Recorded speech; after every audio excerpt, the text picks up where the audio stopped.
मुर्दाबाद मुर्दाबाद मुर्दाबाद घुसखोरों मुर्दाबाद मुर्दाबाद मुर्दाबाद मोदी सरकार हो बर्बाद हो बर्बाद हो बर्बाद खट्टर सरकार हो बर्बाद हो बर्बाद हो बर्बाद किसानों के तेरी सरकार मुर्दाबाद मुर्दाबाद मुर्दाबाद पुलिस प्रशासन मुर्दाबाद मुर्दाबाद मुर्दाबाद उसके अफसर मुर्दाबाद मुर्दाबाद।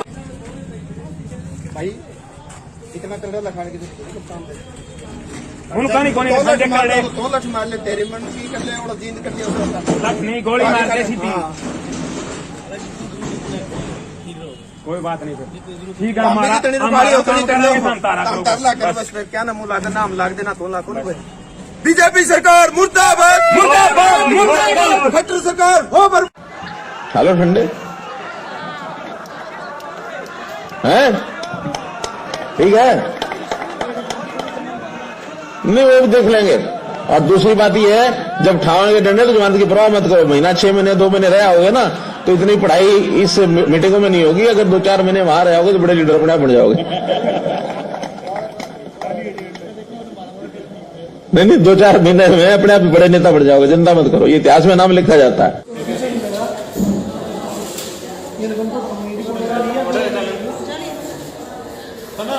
वहाँ लेके वहाँ वही शिफ्ट भी कर लिया शिफ्ट किया कर पीछे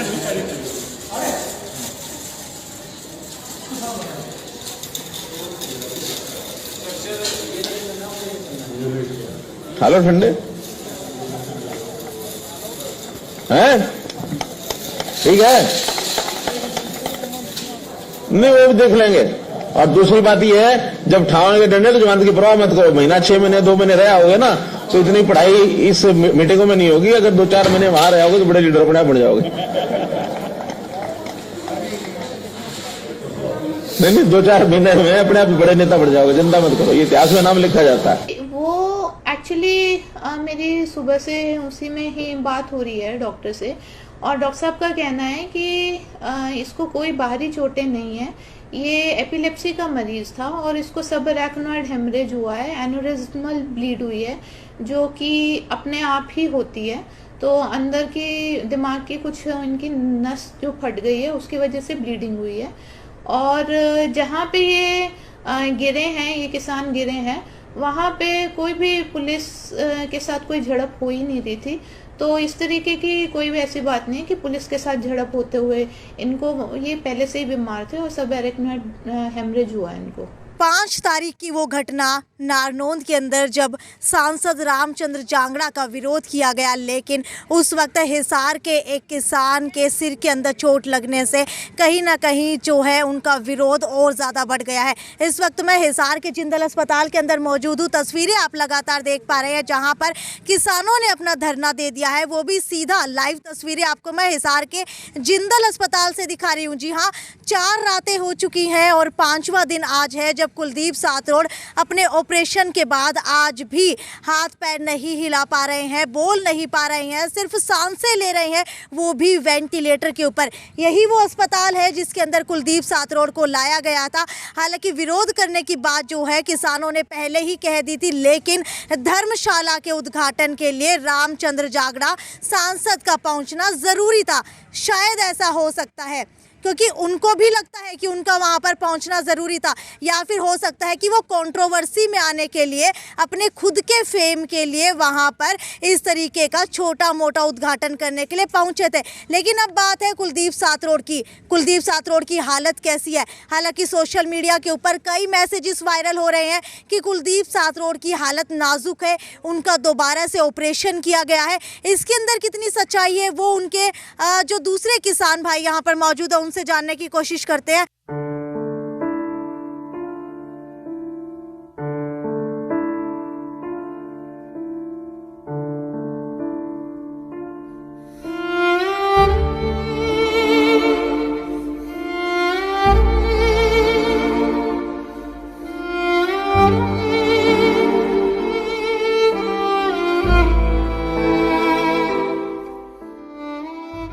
ज़्यादा कुछ बता के नहीं गए। उन्होंने बोला था कि 7 बजे निकले थे वो, बोले कि अब आ जाएंगे 5 मिनट के अंदर। वो फिर 1 बजे अंकल आए थे एक, वो बोले कि पापा तो तेरे हॉस्पिटल में एडमिट है, उनके कपड़े दे दो, फटे हुए थे उनके कपड़े। मैं BSc फाइनल में हूँ। छोटे भाई एक 5th में है और एक अभी +2 जस्ट अभी की है। ये कह के गए थे मैं 5 मिनट में ही आया, महाज खेत में जाना मशीन लागेगी नहीं बिलाना, ये 5 मिनट में आया, इतना तैयार पाइयो वहाँ ठीक है जियो ले। फिर वे 1 बजे मेरे लग तो फिर और बताइए उसका तो जितना रंग चढ़ोड़ा था, हमारा घर का काम खेत का काम छोड़ कर न जाना जरूरी था उती, वे जरूर जान दे। माम ने रात न सुत्या न छोड़ कर कुआड़ मूंजन दे कि ये उठेगी देखेगी नहीं खाट पको नहीं, तो फिर न्यू कहेगी कड़ा गया फोन करेगी, मारा फोन ने को नहीं उठाया कर दे भी उसने। आज फिर न्यू कई देर पास न्यू कंदा दिल्ली जा लिया मैं तो, ये टोल पर हूँ, ये बोर्ड हूँ, कितने भी मीटिंग होती होती है, एक मीटिंग नहीं छोड़ी। मुझे ये बताइए कि कल से ही लगभग मेरे ख्याल से लगातार 4 रातों से आप यहाँ पर हैं, बताया जा रहा है कि उनका दोबारा से ऑपरेशन किया गया है। ऑपरेशन किस समय किया गया है और किस वजह से किया गया है?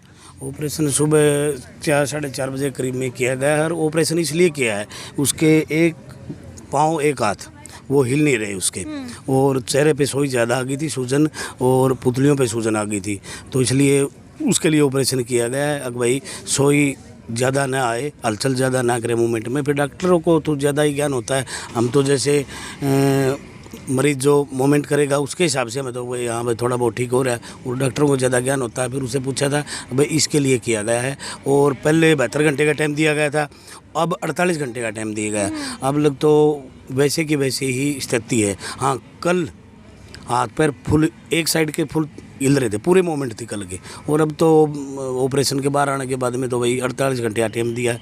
फिलहाल स्थिति नाजुक है जी, बिल्कुल जी। देखिए आंखें कहीं ना कहीं नम है। अगर परिवार की बात की जाए तो कुलदीप सातरोड़ के 2 बच्चे हैं, उनकी एक धर्मपत्नी है, उनकी एक माँ है। हालांकि अगर 3 बच्चे हैं जी, उनके 3 बच्चे हैं, हालांकि उनकी एक धर्मपत्नी है, एक उनकी माँ है। पिता जो है वो भी पहले ही एक्सपायर हो चुके हैं, लगभग 14 वर्ष जो है उनके पिता को एक्सपायर हुए हो चुके हैं। हालांकि अगर घर की बात की जाए तो सारा का सारा बोझ जो है सिर्फ उन्हीं के सिर के ऊपर है, क्योंकि घर का खर्चा कैसे चलाना है या फिर बच्चों को कैसे पढ़ाना है। और अगर बात की जाए उनके घर की तो उनके साले मेरे साथ यहाँ पर मौजूद है। आप मुझे ये बताइए कि अगर आज हांसी की बात की जाए तो हांसी के अंदर घेराव जो है एसपी का बढ़ चुका है। आपको बता देते हैं, हांसी की एसपी निकिता ने बयान दिया था कि कहीं ना कहीं जो है कुलदीप सातरोड़ के सिर के ऊपर कोई भी किसी भी चीज़ से हमला नहीं किया गया था। उनको जो है मिर्गी के दौरे आया करते थे। जी हाँ, इतनी बड़ी बात कह दी है बिना मेडिकल डॉक्यूमेंटेशन के, जिसकी वजह से आज राकेश टिकैत तक हिसार पहुंचने वाले हैं। पहले वो हांसी जाएंगे, उसके बाद वो हिसार जिंदल अस्पताल के अंदर मिलने के लिए आएंगे कुलदीप सातरोड़ से। लेकिन अब ये जो बवाल है वो छोटा नहीं रहा। पूरे देश के अंदर कुलदीप सातरोड़ की हालत जानने के लिए सभी उनके समर्थक जो हैं कहीं ना कहीं चिंतित है। उनके साले मेरे साथ मौजूद है। मुझे ये बताइए कि एसपी की तरफ से बिना मेडिकल हिस्ट्री के बयान दिया गया है, क्या मानते हैं कितनी बड़ी लापरवाही है, और वो भी ऐसे मुद्दे के अंदर जो पूरे देश ही नहीं बल्कि विदेश के अंदर भी चल रहा है? ये बिल्कुल गलत बात कही गई है। मैं उसको 20 साल से जान रहा हूँ, 20 साल से रिश्ता जुड़ा हुआ हमारा। उसको कभी आज तक बुखार भी नहीं हुआ है, कोई उसको परेशानी नहीं थी, कोई दिक्कत नहीं थी। वो अपने बचाव के लिए कुछ भी बोल ले, वो उनका काम है। बिल्कुल। अगर बात की जाए उनके घर की तो उनके साले साहब का कहना है कि वो लगभग 18 से 20 साल से कुलदीप को जानते हैं, लेकिन आज तक कुलदीप को बुखार तक नहीं हुआ। मुझे ये बताइए, मिर्गी के दौरे की बात आ कहाँ से रही है? ये तो बस उन्होंने अपने बचाव के लिए, कोई प्रशासन ने लगा लो, मंत्री ने लगा लो, अपने बचाव के लिए ये अफवाह फैला दी। अच्छा, आप मुझे ये बताइए, आप उनके पड़ोसी है, क्या कुलदीप को पहले मिर्गी के दौरे आया करते थे? मतलब ही नहीं है, बिल्कुल भी नहीं। बहुत अच्छी तरह स्वस्थ आदमी है वो, इस किस्म की कोई बात ही नहीं है। हाँ, बिल्कुल ठीक है। उनके पड़ोस के अंदर रहा करते थे, क्या कभी देखा है कि चक्कर आए हो या फिर खेत के अंदर काम करते हुए कहीं हाथ पैर हिलते हो उनके? एक बार भी नहीं देखा जी, आज बचपन से लेके उसको अब तक मिर्गी का कोई मतलब ही नहीं है, बिल्कुल स्वस्थ आदमी था। अच्छा, आप मुझे ये बताइए कि अब अगर बात की जाए कुलदीप की, तो कुलदीप की हालत कैसी है? अब तो खस्ता हालत है जी, खस्ता हालत। हाँ, बिल्कुल नाजुक है। आप बताइए मुझे कि कुलदीप की हालत कैसी है, डॉक्टर की तरफ से क्या कहा जा रहा है, और आपकी आंखें देख करके मुझे लग रहा है कि उम्मीद की किरण सिर्फ जो है थोड़ी सी बची है, क्योंकि कहीं ना कहीं जो है वेंटिलेटर के ऊपर कुलदीप है। आस बहुत कम जिसे कहे तो लगाई जा सकती है, लेकिन फिर भी इतने सारे लोगों की दुआएं उनके साथ हो, तो क्या लगता है कि कब तक उनकी हालत के अंदर सुधार आ जाएगा? ऐसा जी, जब तक वेंटिलेटर पे है तब तक हम कुछ नहीं कह सकते, और हम डॉक्टरों को भी क्या कह सकते हैं। डॉक्टर अपनी कार्रवाई में लगे हुए हैं, वो भाई ड्यूटी उनकी पूरी दे रहे हैं। हम उसके ये नहीं कहते डॉक्टर नहीं लग रहे भाई, सुबह भी ऑपरेशन किया है उसके हिसाब से। भाई जब तक वेंटिलेटर पे है कुछ नहीं कहा जा सकता। हाँ, वेंटिलेटर से बाहर आएगा भाई, हमारे साथ बोल लेगा, बतला देगा, तभी हमें विश्वास होगा, नहीं पहले हमें विश्वास नहीं होगा। आज एसपी का हांसी के अंदर घेराव किया गया है। लगता है कि एसपी जो है अपनी लापरवाह बयान जो है वो वापस ले लेंगे, और कहीं ना कहीं जो है आप लोग जो मांगे कर रहे हैं उनके ऊपर खरा उतरेंगे। ऐसा जी, एसपी मैडम ने ये बयान क्यों दिया, डॉक्टर के हिसाब से दिया, कैसे दिया, वो तो मैडम एसपी मैडम खुद ही बताएगी। हम तो इतना कहते हैं, ये उसका साड़ा है, ये उनके पड़ोसी हैं। आज पूरा सातरोड़ गाँव हंसी गया हुआ है। हर एक आदमी ये कहता है इसको कोई मुर्गा का दौरा नहीं। और हम 1 साल लगभग पूरे आंदोलन में साथ हैं, एक साथ जुटे हुए हैं। अच्छा, ये बताइए मांगे क्या क्या रखी है आपने एसपी के सामने? जी, हमारी तो मांग एक है, उसके घरवालों को नौकरी दी जाए, 50 लाख रुपए मुआवजा दिया जाए, और जो रामचंद्र जांगड़ा है जिसने ये कार्रवाई की, हमारे भाई पे मारने की कोशिश की गई है, उसके ऊपर केस दर्ज हो, और जो हमारे भाइयों पे 307 के केस लगाए हैं वो रद्द होने चाहिए। ठीक है, मुझे ये बताइए कि अगर बात की जाए कुलदीप सातरोड़ की, तो कुलदीप सातरोड़ की कुछ दिन पहले दुष्यंत चौटाला के घर के सामने एसएचओ के साथ में झड़प होती हुई दिखाई दी थी, यानी कि वार्तालाप के अंदर कहीं ना कहीं बहसबाजी। तो क्या लगता है कि टारगेट किया गया है, टारगेटेड तरीके से कुलदीप सातरोड़ को मारा गया है? बिल्कुल जी, लगता तो ऐसा ही है। ये बोलना भी जा रहा था, वीडियो में देखा भी है, यही है क्या कुलदीप, लेकिन उसका नाम लेके टारगेट किया गया है। लगभग अगर कुलदीप की बात की जाए तो कुलदीप अक्सर सबसे आगे रहा करते थे किसान आंदोलन के अंदर। क्या आपको लगता है कि किसान आंदोलन के अंदर जो भी अब बढ़ चढ़ के हिस्सा लेगा, पुलिस के साथ बहस करेगा, सरकार ने पहले ही कह दिया था, हालांकि मुख्यमंत्री खट्टर ने भी बयान दिया था कि टांगे तोड़ दो, तो लगता है कि अब जो है सिर फोड़ दिए गए हैं, क्योंकि हाथ और पैर पे भी वार किया जा सकता था। चाहे कुछ भी करे सरकार, लेकिन किसान पुट्ठे नहीं हटने वाले। किसी को टारगेट बना लो, जान से मार दो, चोटे मार दो, लेकिन किसान ऐसा है। उस जगह पे मौके पे मैं था, वहाँ पर जो वाक़या था, रामचंद्र जांगड़ा के साथ में 6-7 जो अन्य थे, या उसका कोई पीए हो चोर, उस टाइम हम प्रशासन की नहीं करे। हमने तो रामचंद्र जांगड़ा की गाड़ी से जो उतर के, पुलिस का वहाँ आदमी नहीं था। हाँ, उसके ऊपर केस करवाना जो मैन आदमी वही है हमारा। तो हमारा जो भी है भाई का चोट मारने में है वही है। हम ये क्यों कहते हैं, प्रशासन का था, वहाँ पर सब सिविल ड्रेस वाले थे टोटल। प्रशासन के बाद में पुलिस वाले जो आए हैं, जो घटना हुई उस हिसाब से जिस टाइम पे सीआईए वालों ने हमारे 2 भाई गिरफ्तार कर लिए थे। तो हमारा तो पूरा टारगेट क्या है, हो सकता है ये पूरा प्री प्लान रामचंद्र जांगड़ा का ही क्यों न हो। भाई मेरे को क्यों रोका जा रहा है? एक और आपके चैनल के माध्यम से मैं ये बात मुझे एक बात बताइए कि जब पता है सभी सांसदों को, विधायकों को कि किसान उनका विरोध करेंगे, लेकिन उसके बाद भी इतने छोटे से फंक्शन के लिए, आज से पहले तो मैंने नहीं देखा रामचंद्र जांगड़ा को किसी धर्मशाला का उद्घाटन करते हुए, किसी मंदिर का उद्घाटन करते हुए, या फिर कहीं पर लोगों के बीच में जाते हुए। लेकिन जब ये किसान आंदोलन कंट्रोवर्सी के अंदर आया, तभी रामचंद्र जांगड़ा अचानक से धर्मशाला का उद्घाटन करने के लिए पहुंच गए। क्या लगता है वो खुद भी अपनी राजनीति चमकाना चाह रहे थे किसान आंदोलन के माध्यम से? बिल्कुल, ये सही बात है जी। आज से मेरे ख्याल में 2 महीने पहले रामचंद्र जांगड़ा अपने माई टोल से जा रहा था, उसकी गाड़ी वहाँ रोकी गई। वहाँ रोक के हमने शांतिप्रिय तरीके से काले झंडे दिखाए, उनसे पूछा भाई आपने किसानों के बारे में, भाई ये तो शराब पीने वाले हैं, ये बयान क्यों दिया? उसने वहीं पे मौके पे माफ़ी मांगी, भाई ये बात से मैं आगे ना कहीं कोई प्रोग्राम करूँगा। उसके बावजूद फिर ये जो विश्वकर्मा डे का प्रोग्राम, उससे नहीं बताओ, अब ये विश्वकर्मा डे मनाने आ रहा है। पिछले साल कहाँ था ये विश्वकर्मा डे मनाने वाला? उससे पिछले साल कहाँ था बताओ? और कोई रामचंद्र जांगड़ा को जानता हो तो हम ये जो जातिवाद का जहर फैलाना चाहते नहीं, हम ये कहना चाहते भाई भाइयों, ये जो राजनेता और एमएलए वगैरह जैसे वो मनीष ग्रोवर है, ये जातिवादी का जहर हम नहीं फैलने देंगे। हमारे किसान भाई, हमारा 36 बिरादरी का भाईचारा है, सारा साथ इकट्ठा है बिल्कुल। अच्छा ये बताइए, आज टोल से कहाँ से किसान जो है हांसी एसपी का घेराव करने के लिए पहुंचे हैं? आज पूरे हरियाणा से अपने हरियाणा के 19 टोल हैं, सारे टोलों के, ठीक है, और लगभग पंचायत खापे हैं वो भी सारे, और जितने भी एरिया के सभी हांसी पहुंच रहे हैं। और 12 बजे तो बज लिए शायद, अभी टिकट साहब भी वहाँ आ गए होंगे जी। हाँ जी बिल्कुल जी। ठीक है, आप मुझे ये बताइए कि कुलदीप सातरोड़ के घर की हालत कैसी है? कितना वो कमा लिया करते थे और कितना खर्चा जो है उनका रोजाना का हो जाया करता था? वो तो क्या पता लग जी कितना खर्चा करते थे। वो खर्चा तो लगता है, आंदोलन में आने जाने में खर्चा लगता है जी। है खेती से आया जी, क्या मिलता है किसान को, देख लो कितना खर्चा कर सकते हैं वो।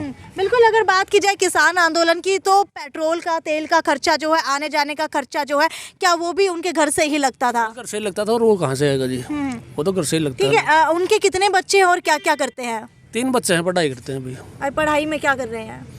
लड़की तो BSc कर रही है, और एक +2 में लड़का, और एक 5th क्लास में। एक 5th क्लास में, यानी कि कुल मिलाकर के अगर बच्चों की बात की जाए तो बच्चे भी छोटे हैं। मेरे साथ एक और किसान भी यहाँ पर मौजूद है। आपको क्या लगता है कि आज का जो घेराव है, उसके घेराव करने के बाद क्या हालत जो है अब सुधर जाएगी? अब जो है कहीं ना कहीं इस तरीके से विरोध करने के बाद किसी किसानों के ऊपर हमला नहीं किया जाएगा, क्योंकि सरकार के लिए बहुत आम बात है हमला करना। 700 किसान अब तक शहीद हो चुके हैं, लेकिन जिनके परिवार के शहीद होते हैं, हालांकि कहा भी यही जाता है कि चोट जिसको लगती है उसी को दर्द होता है, इसलिए जिसके घर का कोई भी व्यक्ति शहीद होता है, भुगतना सिर्फ उसी को पड़ता है। हर कोई हमदर्दी आकर के जता देता है, लेकिन घर का खर्चा हमदर्दी से नहीं चलता है। कितनी सहमति रखते हैं? देखिए, पहले तो अभी हम आप थोड़ा तेज चल रहे हैं, शहीद नहीं कहेंगे हमारा अभी भाई जिंदगी के साथ। जो 700 किसान शहीद हो चुके हैं, मैं उनकी बात कर रही हूँ। अभी मैं बिल्कुल, मेरे को इसी चीज़ से दर्द हो रहा है कि आप एक कदम आगे ना लें। हमारा भाई खड़ा होगा, हमें पूरी उम्मीद है। डॉक्टर ने कहा है कि भाई, हालांकि डॉक्टर पूरी कोशिश कर रहे हैं अपनी तरफ से, और नो डाउट, उसमें कोई डाउट है नहीं कि जिसका घर में से चला जाता है, हम भी यहाँ पे 3 दिन से बैठे हैं, हम 15 दिन बैठ लेंगे, 20 दिन बैठ लेंगे, 1 महीना बैठ लेंगे, लेकिन घर में उसके ना होने से या जिसके भी परिवार से कोई आदमी चला जाता है तो भुगतना तो उसके घर वालों को ही पड़ता है। इसमें तो कोई दो राय नहीं हो सकती हैं। बिल्कुल, अगर कुलदीप सातरोड़ की बात की जाए तो पहली बात तो आपको बता देते हैं कि 700 किसान जो शहीद हो चुके हैं, उनके घर वाले आज भी दर दर की ठोकरें खा रहे हैं, क्योंकि कई किसान ऐसे थे, कई नौजवान किसान भी ऐसे थे जिनके घर के अंदर कमाने वाले सिर्फ वो इकलौते थे, लेकिन आज जो है पीछे से उनका परिवार जो है भुगत रहा है। कहीं ना कहीं सरकार की तरफ से मुआवजा भी नहीं दिया जाता है, लेकिन अब कुलदीप सातरोड़ के लिए कहीं ना कहीं आप लोग भी दुआएं कीजिए, क्योंकि आप लोगों की ही दुआओं का असर होगा कि कुलदीप सातरोड़ जो है एक बार दोबारा से हंसते खिलखिलाते हमारे बीच के अंदर दोबारा से आ खड़े होंगे, और कहीं ना कहीं जो है किसान आंदोलन दोबारा से तेजी पकड़ेगा उन्हीं के नेतृत्व के अंदर भी कह सकते हैं, क्योंकि हिसार के अंदर की बात की जाए तो वो बढ़ चढ़ के किसान आंदोलन के अंदर हिस्सा लिया करते थे, और उनके लिए शायद किसानी से बढ़कर कुछ था भी नहीं। उनके अगर घर की तस्वीरें देखेंगे तो घर के बाहर भी एक बहुत बड़ा बैनर जो है किसानी का लगाया हुआ है, जहां पर उनकी फोटो है। और अगर उनकी धर्मपत्नी की बात की जाए तो उनका भी यही कहना है कि अगर उनको जाना होता था तो वो रात को भी निकल जाया करते थे। हालांकि घर का गेट जो है खोल करके अपने आप चले जाया करते थे, और रूम का दरवाजा जो है बंद करके चले जाया करते थे, ताकि पता ना चले उनके घर वालों को भी कि वो रात के समय कहाँ गए हैं, और सुबह तक लौट आते थे। खैर, ये तो यहीं तक की खबर थी, लेकिन अभी देखते हैं कि एसपी का घेराव करने के बाद क्या जो 50 लाख रुपए मुआवजे की मांग की जा रही है और जो एक सरकारी नौकरी की मांग की जा रही है, क्या वो मिलेगी? क्या कुलदीप सातरोड़ को न्याय दिया जाएगा? क्या जो सांसद रामचंद्र जांगड़ा के कार्यकर्ता थे, जिनकी तरफ से हमला किया गया था, जिस आदमी की तरफ से हमला किया गया था, उसके ऊपर FIR दर्ज की जाएगी और उसको पकड़ा जाएगा? खैर, ये तो यहीं तक की अपडेट थी। आगे की अपडेट जो है हांसी से आपको पल टू पल की दिखाते रहेंगे। तब तक ज़्यादा से ज़्यादा शेयर करते रहिए। नमस्कार।